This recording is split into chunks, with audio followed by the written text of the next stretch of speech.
Ya Allah, janganlah engkau hukum kami karena perbuatan kami atas dasar innasina, karena kami lupa. Kami nggak tahu. Dan dalam riwayat Muslim, Allah Subhanahu wa taala mengatakan qad fa'altu, saya telah melakukan. Dan itu adalah salah satu di antara bentuk kasih sayang Allah Subhanahu wa taala. Karena kalau semua orang yang melakukan kesalahan syar'i karena lupa kemudian ada konsekuensi hukumnya, maka itu berat bagi manusia. Karena salah satu di antara sifat dasar manusia itu salah. Salah satu di antara sifat dasar manusia itu lupa. Salah satu di antara sifat dasar manusia itu nggak ingat, gitu ya. Dan itu adalah, dan itu telah disebutkan oleh Allah Subhanahu wa taala dan Rasulullah sallallahu alaihi wasallam dalam banyak hadis. Sebagaimana sabda Rasulullah sallallahu alaihi wasallam, kullu bani adam khata'. Semua anak manusia itu banyak salah. Semua anak manusia itu banyak salah. Allah Subhanahu wa taala menyebutkan manusia dengan dua sifat, zaluman jahula, zalim bodoh. Karena orang itu karena lupa, bahkan manusia yang paling mulia pun lupa. Kata beliau sallallahu alaihi wasallam, innama ana bashar fa idza nasitu fadzakkiruni. Saya itu manusia biasa, apabila saya lupa maka ingatkan aku. Menunjukkan bahwasanya beliau sebagai manusia yang paling mulia tidak bisa lepas dari sifat dasar seorang manusia yang itu lupa. Sehingga dalam peribahasa Arab disebutkan al-insan mahallul khata' wan nisyan, bahwasanya manusia itu adalah tempat salah dan tempat lupa. Nah, apa itu lupa kalau begitu? Kalau begitu, apa itu an-nisyan? Apa itu lupa? An-nisyanu itu dhuhulul qalbi amma ya'lamuhu min qabl. Nisyan, lupa itu adalah dhuhulul qalbi amma ya'lamuhu min qablu. Lalainya pikiran, lalainya seseorang dari apa yang telah dia ketahui sebelumnya. Jadi orang yang melakukan satu perbuatan yang salah, tapi dia nggak tahu kalau itu salah, itu ada dua kemungkinan. Kemungkinan yang pertama khata', atau biasanya juga disebut dengan jahil. Kemungkinan yang kedua nisyan. Bedanya kalau khata', dia itu benar-benar nggak tahu kalau itu salah. Dia itu benar-benar nggak tahu kalau itu salah, itu khata' namanya. Atau jahil. Kalau ada orang yang barusan masuk Islam, kemudian dia minum khamar, dia nggak pernah tahu kalau khamar itu haram dalam Islam, karena dia barusan masuk Islam. Lalu dia minum, itu namanya khata', salah, nggak tahu, jahil. Atau gambaran yang lain, kalau dia itu ngerti kalau khamar itu haram, tapi dia masuk ke rumah, dia di meja itu atau di dalam kulkas ada gelas. Gelas itu ada isinya, dia datang, dia minum. Gak pernah tahu dia bayangannya kalau air yang ada dalam kulkas, yang ada di atas meja itu adalah air minum. Tatkala dia minum, merasakan rasanya, baru tahu bahwasanya dia tahu bahwasanya itu adalah khamar. Maka tatkala minum, dia itu adalah posisinya khata', posisinya jahil. Itu pertama. Yang kedua, orang itu sebenarnya tahu kalau itu nggak boleh, tapi dia pikirannya lenyap, pikirannya hilang sementara, dan itulah namanya dhuhulul qalb, yang dalam istilahnya namanya nisyan, karena lupa. Wallahu a'lam bishawab. Nah, para ikhwatiddin azanillahu wa iyyakum. Masalah berikutnya yang harus dibahas dalam kajian ini adalah kalau ada orang melihat orang lain makan atau minum. Kalau orang melihat orang lain makan atau minum di siang hari bulan Ramadan, apa yang harus dia lakukan? Dia ingatkan atau dibiarin? Diingatkan ataukah dibiarkan? Jawabannya jelas, diingatkan. Kenapa coba? Kenapa? Kok diingatkan? Bukankah dia nggak salah? Dia lupa. Ya, kalau kita tahu bahwa dia itu makan karena lupa, itu nggak salah. dari sisi pelaku karena lupa. Tapi dari sisi zahir perbuatannya itu salah. Karena puasa terus makan. Dan puasa terus makan itu hukum asalnya adalah pembatal puasa. Dan sebagai manusia nahkumu 'alal dhawahir wallahu yatawallas sarair. Kita menghukumi secara zahir. Zahirnya ada orang siang hari bulan Ramadan sudah waktunya puasa, udah gede, sudah balik, kok makan? Itu satu maksiat, itu satu perbuatan haram, itu satu perbuatan tercela. Kewajiban kita adalah amar ma'ruf nahi mungkar. Adapun urusan dia di hadapan Allah, pelakunya tadi itu di hadapan Allah Subhanahu wa taala, maka Allah yang Maha tahu. Apakah dia melakukan itu sengaja yang itu jadi haram, atau dia melakukan itu karena lupa dan itu jadi perbuatan yang boleh dan tidak mengapa. Tapi sebagai orang yang melihat, maka itu adalah menjadi satu perbuatan mungkar yang wajib untuk diingkari. Wallahu a'lam. Nah, kita masuk pada hadis yang berikutnya, hadis yang ke-22. Beliau mengatakan an Abi Hurairah, dari Abu Hurairah radhiyallahu anhu qala Rasulullah sallallahu alaihi wasallam bersabda, "Man dzara'ahul qai'u fala qada'a alaih." Barang siapa yang muntah enggak sengaja, dzara'ahul qai' itu orang yang harus muntah, enggak bisa ditahan muntahnya itu. Ya, pokoknya ada sesuatu yang mengharuskan dia muntah dan muntahnya enggak bisa ditahan dan enggak disengaja. Itu namanya dzara'ahul qai'. Fala qada'a alaih, maka tidak ada qada atas dia. Wa man istaqa'a falyaqdi, faman istaqa'a fa alaihi al-qada'. Dan barang siapa yang sengaja muntah, fa alaihi al-qada',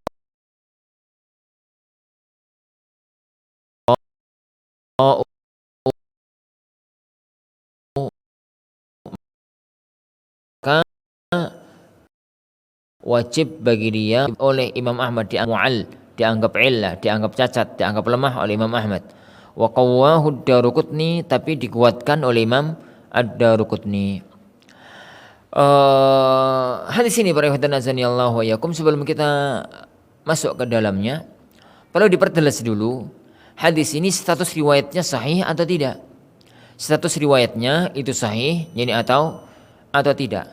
Al-Hafidz Ibnu Hajar rahimahullahu taala mengisyaratkan bahwasanya hadis ini ada perselisihan di kalangan para ulama. Hadis ini dianggap illah, dianggap cacat, dianggap bermasalah oleh Imam Ahmad rahimahullahu taala. Dan hadis ini dikuatkan, dianggap sahih oleh Al-Imam Ad-Daruqutni. Dan memang begitu kenyataannya. Hadis ini para ikhwan azanillahu wa iyyakum dianggap sahih oleh sebagian para ulama. Dianggap sahih yani oleh sebagian yani para ulama. Di antara mereka yang menyatakan hadis ini sahih yani adalah Imam Daruqutni, dan di antara mereka yang mengatakan hadis ini sahih pula di zaman sekarang adalah Syekhul Albani dan para ulama-ulama yang lainnya. Di antara mereka yang menyatakan bahwasanya hadis ini dhaif adalah Imam Ahmad rahimahullahu taala, dan itu pula zahir dari Imam Ad-Darimi, dan itu zahir dari ucapannya atau dari pendapat Imam Bukhari rahimahullahu taala dan para ulama-ulama yang lainnya. Nah, berangkat dari ini, maka semua masalah para ikhwan, kalau sudah masalah hadisnya itu diperselisihkan oleh para ulama, fikihnya pun diperselisihkan oleh para ulama. Karena asyarhu far'ut, bahwa penjabaran, penjelasan itu hanyalah cabang dari sahih dan tidaknya sebuah riwayat. Kalau ternyata riwayatnya dhaif, berarti nggak dipakai. Kalau ternyata secara umum, kalau ternyata riwayatnya sahih berarti hukum asalnya dipakai. Tapi kalau kemudian para ulama kita berselisih, dari situ kemudian terjadi khilaf dunia fikihnya di kalangan ahlul ilmi. Masalah ini pun demikian. Masalah hadis ini pun demikian. Taib, kita bahas satu demi satu permasalahan dari hadis ini. Mana dari hadis ini dulu? Rasulullah Shallallahu Alaihi Wasallam dalam hadis ini membagi orang muntah itu menjadi dua. Membagi orang muntah itu menjadi dua. Yang pertama, man dzara'ahul qai'. Dan yang kedua, man istaqa'a. Yaitu man dzara'ahul qai'u. Orang yang tidak mampu menahan muntahnya. Dia itu terjadi sesuatu pada dirinya yang menuntut ada sesuatu yang keluar dari mulutnya dan tidak bisa dia tahan. Itu namanya dzara'ahul qai'. Biasanya diterjemahkan dengan orang muntah tidak sengaja. Orang sakit perut, merasa mual-mual. Kemudian dia muntah tanpa bisa dia tahan. Gak kepingin dia muntah. Tapi kemudian dia muntah. Itu namanya dzara'ahul qai'. Orang naik kendaraan, kemudian jalannya lekak-likuk gitu, naik turun. Kepalanya pusing, perutnya mual. Kemudian dia muntah. Orang yang spontan melihat sesuatu yang sangat mengerikan, menjijikkan, lalu dia muntah. Itu namanya dzara'ahul qai'. Orang yang muntah tidak sengaja. Itu yang pertama. Yang kedua, man istaqa'a. Istaqa itu orang yang ngundang muntah, sengaja muntah, kepingin muntah. Ada sesuatu yang ada dalam perutnya yang ingin dia keluarkan. Dia makan sesuatu. Dia itu makan sesuatu. Perutnya itu jadi mules, jadi sakit. Dan penyakit semacam ini biasanya kalau dia berhasil muntah, itu perutnya plong. Perutnya jadinya enak. Maka cari usaha bagaimana caranya agar muntah. Jadi cari air degan misalkan. Diminum dengan harapan air degan itu membersihkan apa yang dalam perutnya dan nanti dimuntahkan. Akhirnya dia muntah. Maka tatkala kemudian dia minum air degan itu, kemudian dia dengan niat agar untuk muntah, kemudian dia muntah beneran, maka muntahnya itu namanya man istaqa'a. Atau dia memasukkan jarinya ke mulutnya. Memasukkan jari ke mulutnya ke dalam gitu sehingga dia muntah. Atau sengaja lihat sesuatu yang menjijikkan, sengaja mencium bau yang sangat gak enak sehingga dia muntah. Jadi maka itu namanya man istaqa'a. Lah, dalam hadis ini memunculkan beberapa faedah hukum. Yang pertama, orang yang sengaja orang yang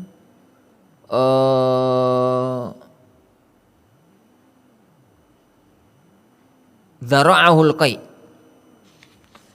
Orang yang dia itu tanpa sengaja muntah. Jadi orang itu yang tanpa sengaja muntah, dan itu masalah yang pertama. Maka puasanya sah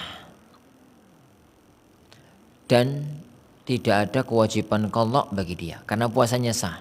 Dan ini ijma' para ulama. Sebagaimana yang disebutkan oleh Imam Al-Khattabi rahimahullahu taala, beliau mengatakan la a'lamu baina ahli ilmi fi ikhtilafa. Saya tidak mengetahui ada perselisihan di kalangan para ulama tentang orang yang muntah tidak sengaja, maka itu puasanya sah dan tidak batal. Yani Ibnu Qudamah rahimahullahu taala mengatakan hadza qaulu 'ammati ahli ilmi. Ini pendapat dari semua para ulama. Jadi untuk orang yang muntah tidak sengaja, maka itu tidak ada khilaf di kalangan para ulama bahwasanya muntahnya itu tidak membatalkan puasanya. Taib yang kedua, orang yang sengaja muntah. Man istaqa'a, orang yang sengaja muntah. Ini yang ada khilaf di kalangan para ahli ilmu. Ini yang ada perselisihan di kalangan para ulama. Mazhab jumhur ahli ilmi mengatakan bahwasanya orang yang sengaja muntah itu puasanya batal. Orang yang sengaja muntah itu puasanya batal. Ini mazhab jumhur dan dipilih oleh Imam Ibnu Taimiyah rahimahullah taala dan oleh para ulama-ulama yang lain. Dan ini pendapat yang lebih rajih insyaallah subhanahu wa taala. Ini adalah mazhab jumhur para ulama, dipilih oleh para ulama-ulama muhaqqiqin, di antara mereka adalah Al-Imam Ibnu Taimiyah rahimahullah taala dan oleh para ulama-ulama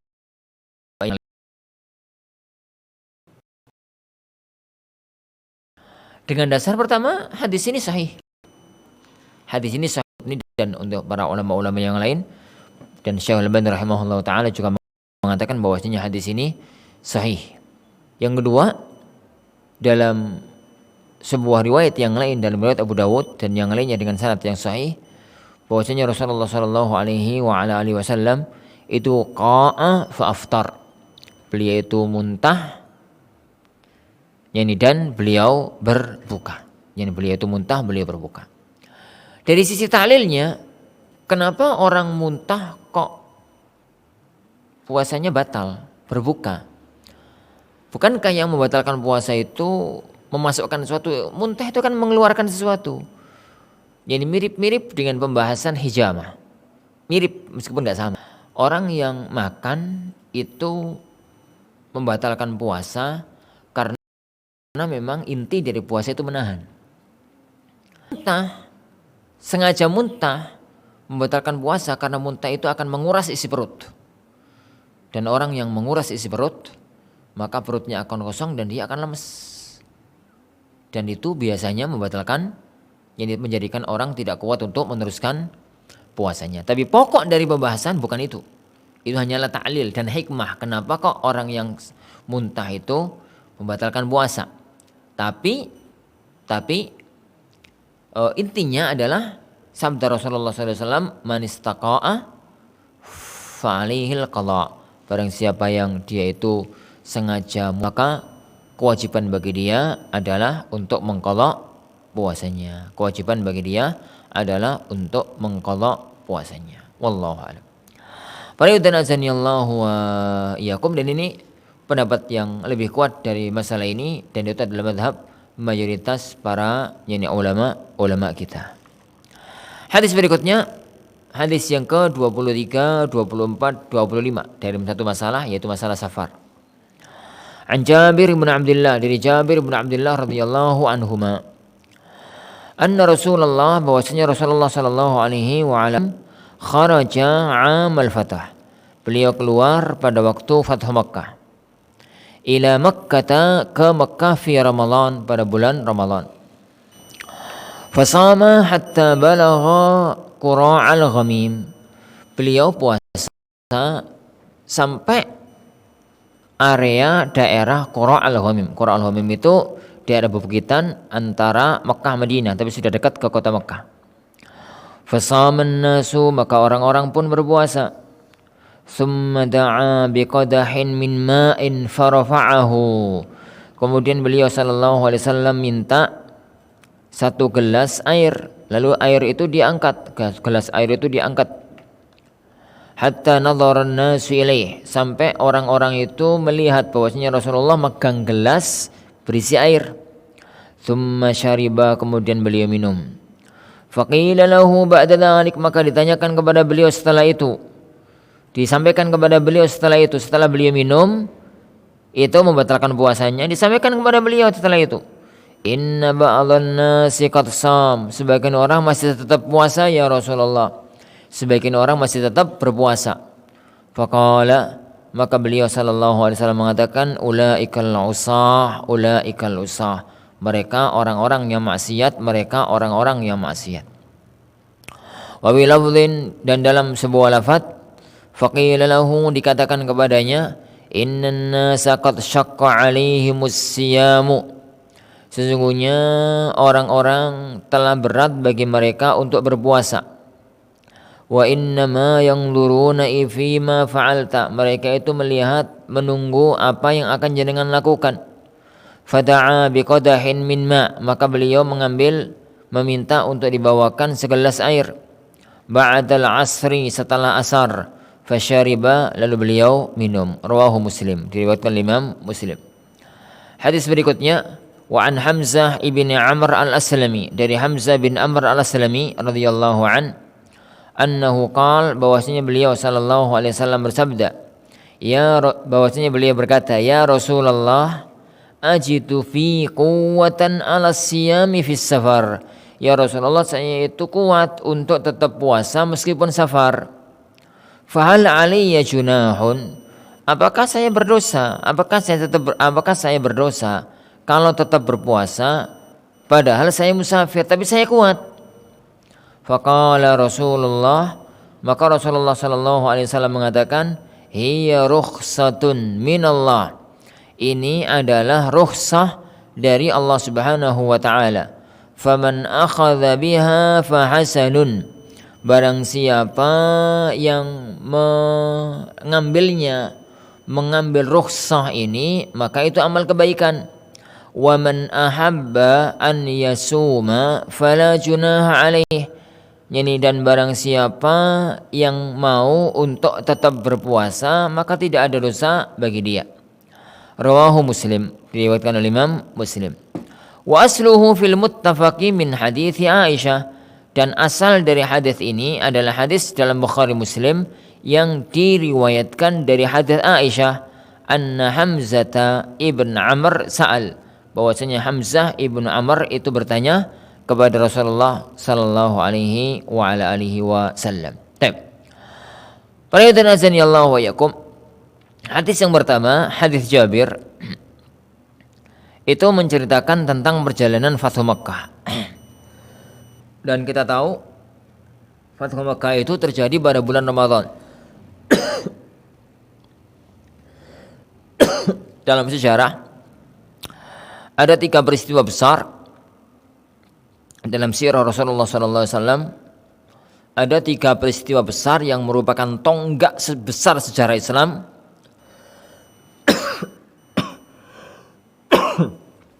yang terjadi pada bulan Ramadan.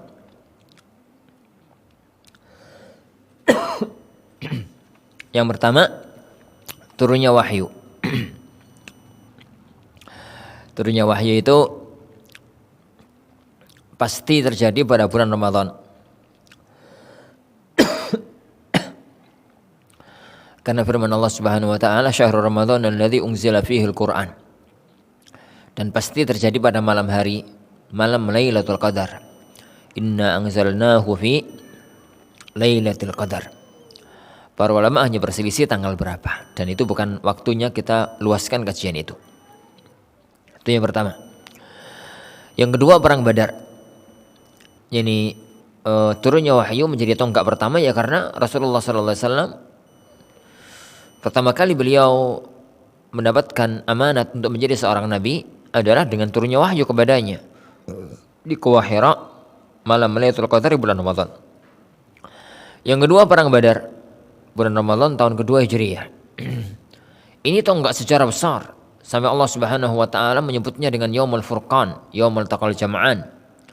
Karena ini adalah peristiwa perang pertama, perang besar yang dimana Islam, Allah Subhanahu wa taala, kekuatan orang-orang kafir di tangan kaum muslimin. Dan itu yang menjadi pembeda antara orang-orang munafik dan tidak. Pembeda antara sejarah pasca Badar dan sejarah sebelum Badar. Yang ketiga, Fathu Makkah terjadi pada bulan Ramadan pada tahun 8 Hijriah. Terjadi pada bulan Ramadan pada tahun 8 Hijriah. Tip. Hadis ini adalah salah satu dari penggalan sejarah di peristiwa Fathu Makkah. Bahwa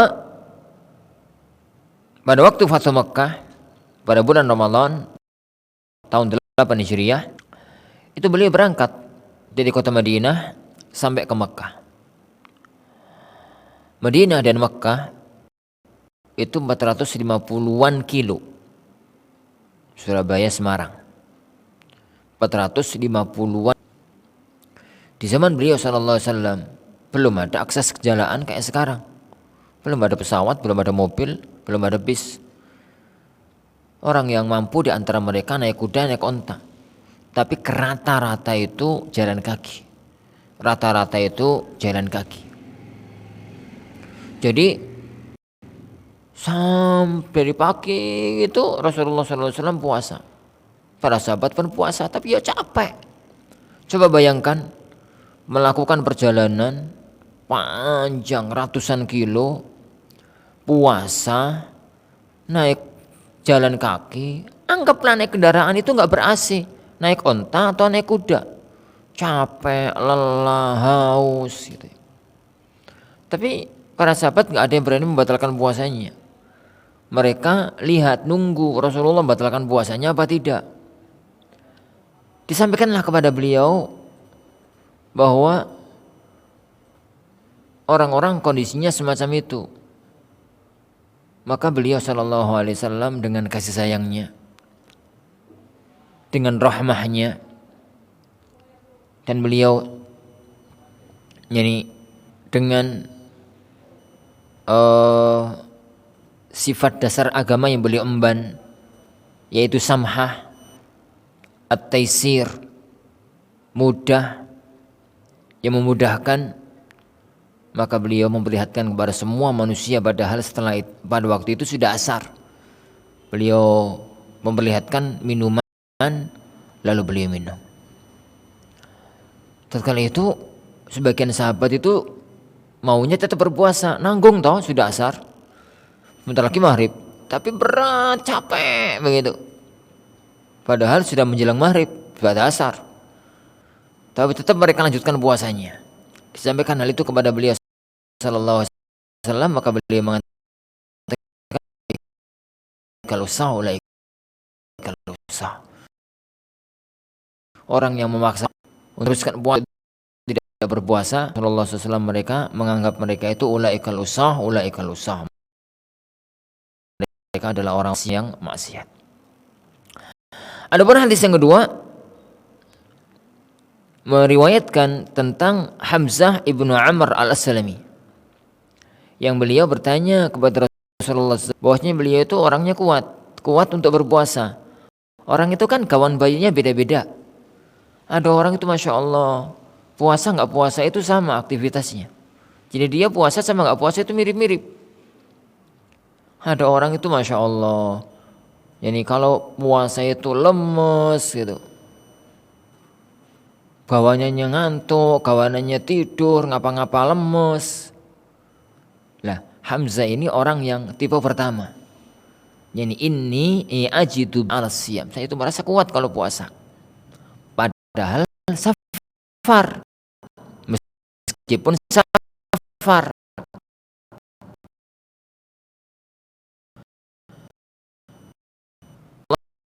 Maka Rasulullah, hadis di sini para ikhwan azani Allah wa iyyakum.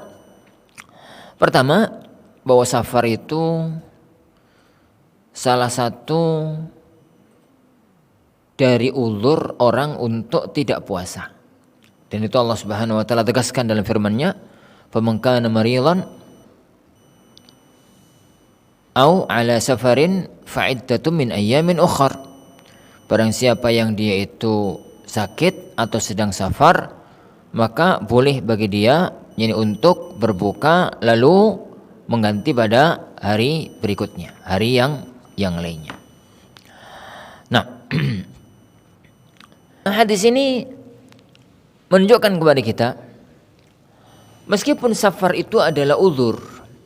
Safar itu adalah uzur. Jadi safar itu uzur bagi seseorang untuk tidak puasa di siang hari bulan Ramadan.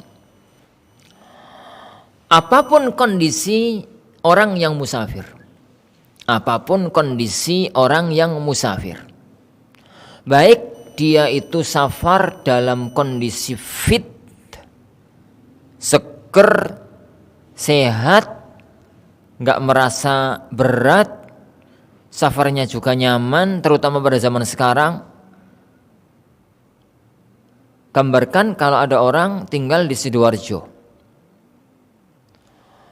rumahnya dekat bandara, dia mau ke Jakarta, di Jakarta rumahnya dekat Cengkareng, yang dia tuju dekat Cengkareng. Dia termasuk orang penting, dan biasanya kalau orang penting itu nggak ada kata-kata antri itu di bandara. Check in, yang nge-check in kan orang lain, dia berangkat datang sampai bandara langsung naik pesawat. Jadi dia dari rumah keluar 1/4 jam sebelum pesawat take off. Jadi dia ke sana langsung berangkat sampai Jakarta, langsung dijemput sama kendaraan, langsung sampai tempatnya di Jakarta. Nyaman, nggak susah, nggak berat, gitu ya. tapi jelas-jelas safar. Boleh nggak bagi dia untuk berbuka? Boleh, karena dia musafir. Karena dia itu musafir. Karena hukum dasarnya, hukum asalnya safar itu adalah salah satu di antara ulur bagi dia, bagi orang untuk membatalkan atau tidak berpuasa, apapun kondisi safarnya. Yang kedua, fikih dari hadis ini, orang yang musafir boleh untuk berpuasa. Orang yang musafir boleh untuk berpuasa. Sebagaimana juga boleh untuk berbuka. Boleh untuk berpuasa, boleh untuk berbuka. Sabda Rasulullah SAW dari hadis Hamzah jelas sekali. Ini adalah rukhsah. Yang mau ngambil rukhsah baik, yang mau neruskan puasanya juga baik. Gitu. Wala junaha alaihi, maka tidak mengapa.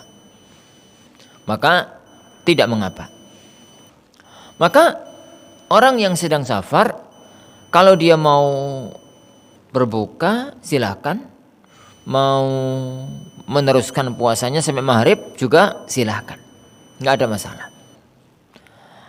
Dan ini madhab mayoritas para ulama. Ada satu madhab kecil yang nggak perlu untuk kita perpanjang masalah itu,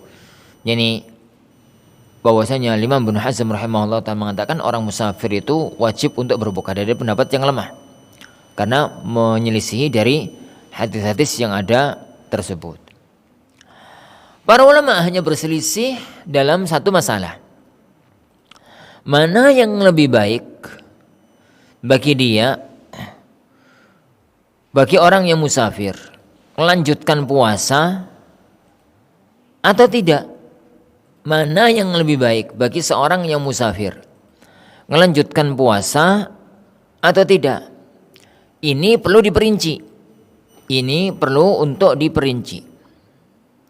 Orang yang sedang safar kaitannya dengan puasa, orang yang sedang puasa kaitannya dengan safar, itu ada 3 kemungkinan. Ada 3 kemungkinan. Kemungkinan yang pertama, kalau dia itu tetap puasa membahayakan dirinya. Kalau dia itu tetap puasa, maka puasa itu membahayakan dirinya. Jadi orang puasa sebenarnya normal, tapi dia musafir, tetap nekat untuk puasa. Padahal kalau dia dalam kondisi safar, tetap puasa akan membahayakan dirinya, membahayakan kesehatannya, membahayakan fisiknya, membahayakan kesehatannya dan lain-lain, nyawanya bahkan. Kalau memang sampai level ini, maka haram bagi dia untuk melanjutkan puasa. Wajib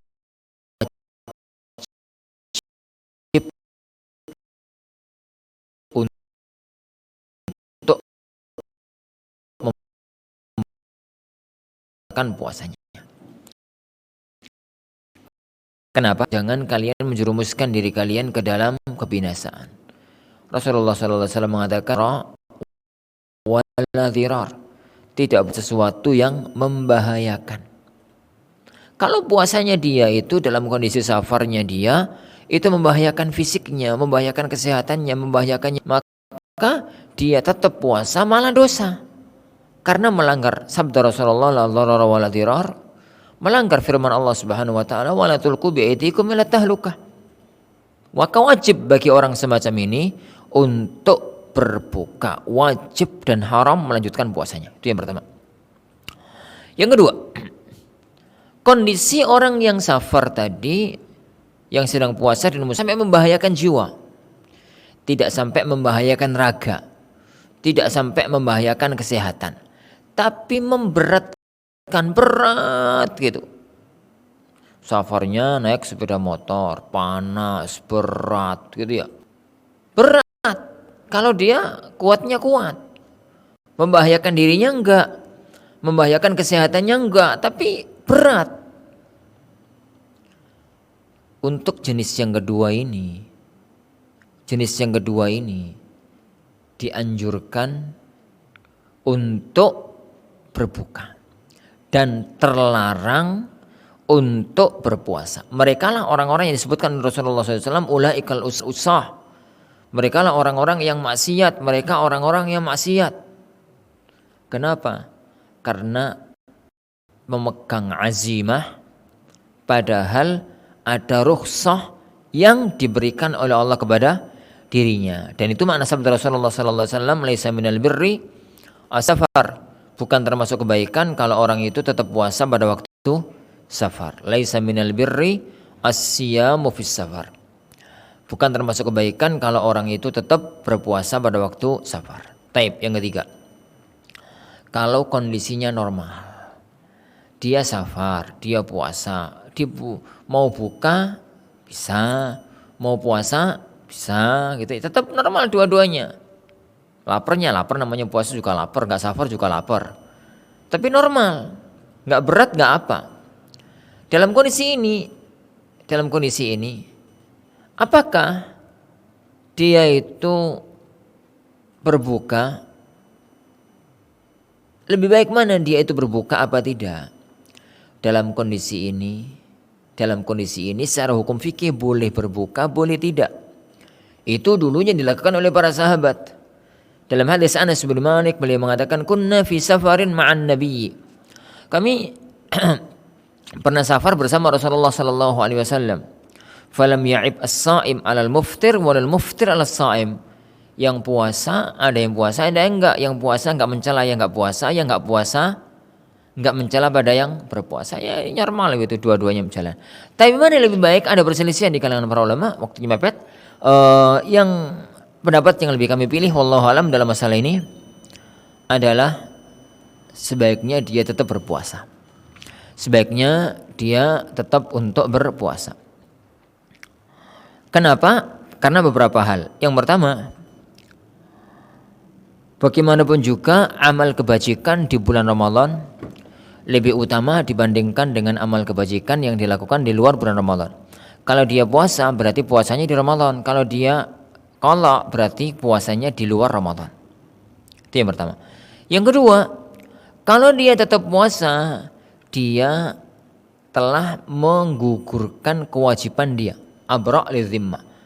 Yani dia itu telah menyelesaikan kewajiban. Kalau dia berbuka dan nanti niatnya mengqadha, maka ada beban bagi dirinya. Ada beban kewajiban bagi dirinya yang belum dia selesaikan.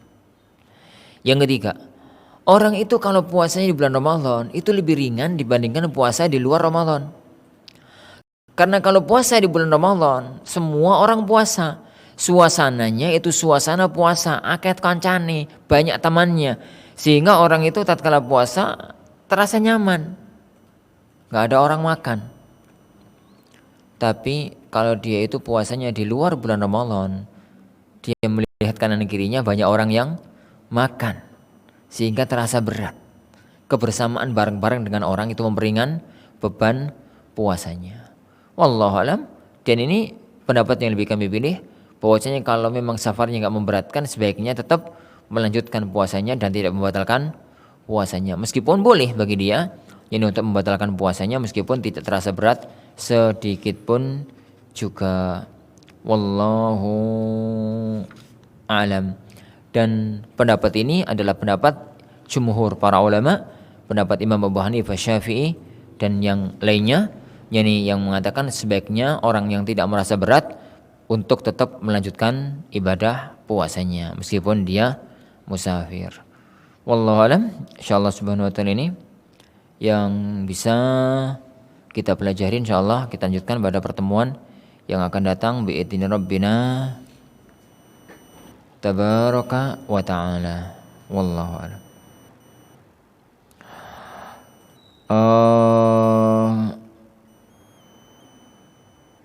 Afwan Ustaz, mau tanya, ketika kita sahur kita mendengar salah satu masjid yang menggunakan patokan waktu imsak untuk udah azan, padahal belum waktunya azan subuh. Di jadwal subuh 4.11. Di jadwal subuh itu jam 4:11. Tapi azannya jam 4:06. Tapi ada masjid lain yang azannya akhiran, yaitu tepat pada azan pada jam 4.11 sesuai jadwal. Kita berhenti sahur ikut jadwal subuh, atau ketika dengar azan masjid umum, atau mengikuti azan masjid sunnah. Pertama, gambaran ini benar nggak di lapangan semacam ini?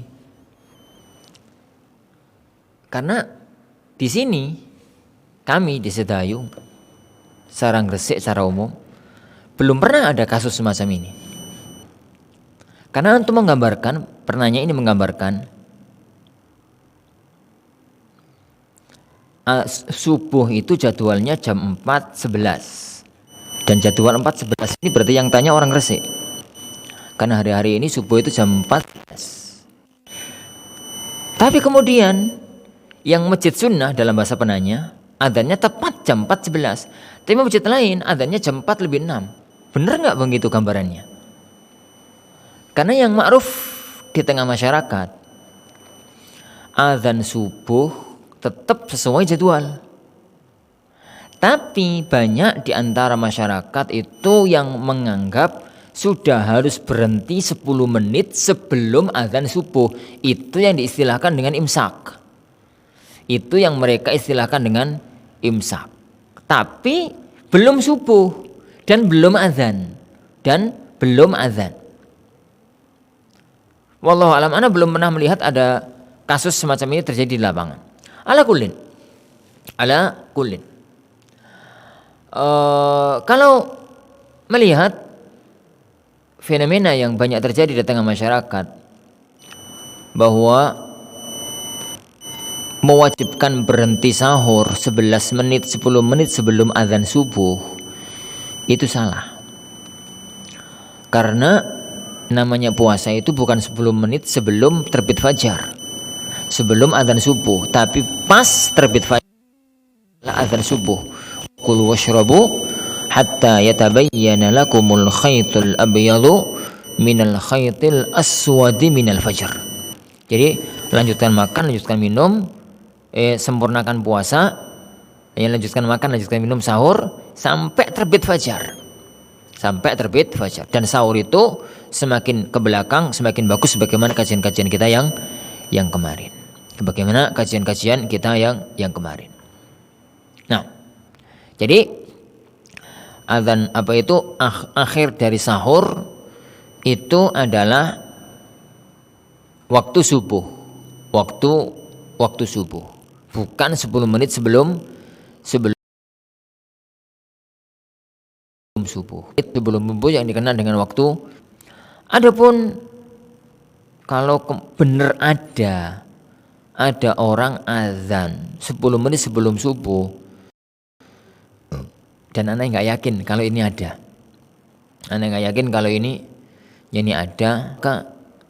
Padokannya tetap azan subuh yang itu adalah terbitnya fajar. Wallahu a'lam. Nah, apa hukum membaca Al-Quran bagi wanita haid di bulan Ramadan? Pertama, membaca Al-Quran bagi wanita haid itu nggak ada kaitannya dengan Ramadan maupun di luar Ramadan. Satu hukum. Hanya pertanyaan ini muncul di bulan Ramadan ini karena di bulan Ramadan itu adalah waktunya orang tilawatul Quran, memperbanyak membaca Al-Quran. Bagaimana kalau kondisi sedang haid atau nifas?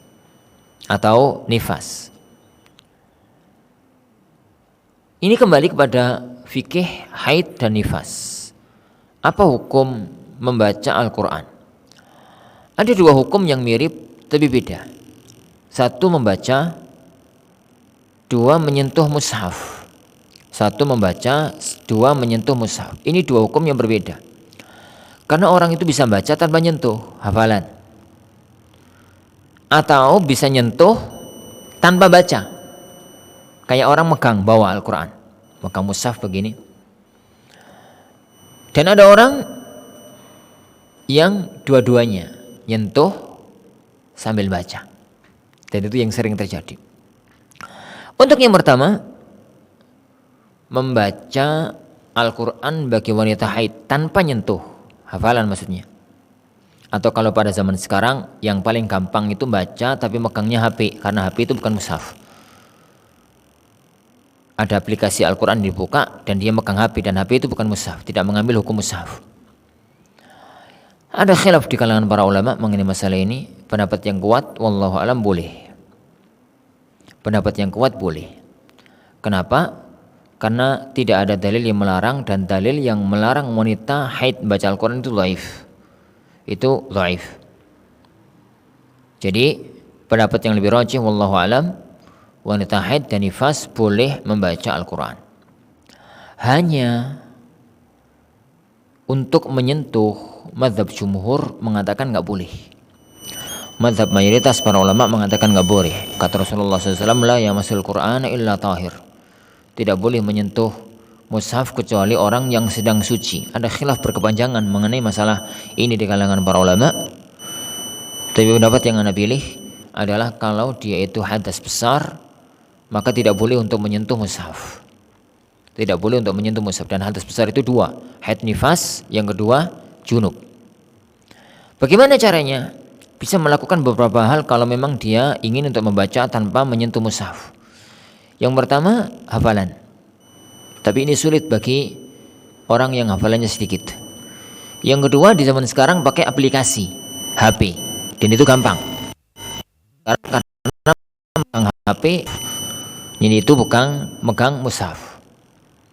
Yang ketiga, tatkala megang mushaf ada hail, ada pembatas.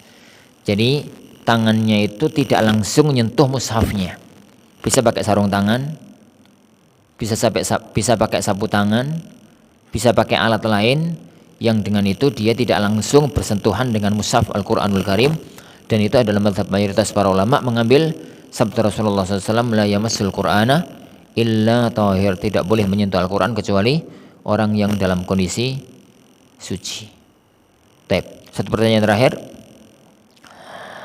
Ketika Ramadan tiba, banyak orang melazimkan mengucapkan zikir. Asyhadu an la ilaha illallah, astaghfirullah, as'alukal jannah wa a'udzubika minan nar. Zikir ini secara umum nggak melazimkan harus dibaca di bulan Ramadan. Anda nggak tahu, wallahu alam bissawab. Tapi itu zikir umum yang dibaca kapanpun, doa umum yang dibaca kapanpun. Hanya kalau harus dibaca di bulan Ramadan, wallahu a'lam bissawab, Anda tidak mengetahuinya. Wallahu a'lam. Insyaallah subhanahu wa ta'ala yang kita pelajari, insyaallah kita lanjutkan pada pertemuan yang akan datang bi'idzni rabbina tabaraka wa ta'ala. Kita akhiri subhanakallahumma wa bihamdik, asyhadu an la ilaha illa anta, astaghfiruka wa atubu ilaik. Sallallahu wasallam wa baraka ala nabiyina Muhammad. Assalamualaikum warahmatullahi wabarakatuh.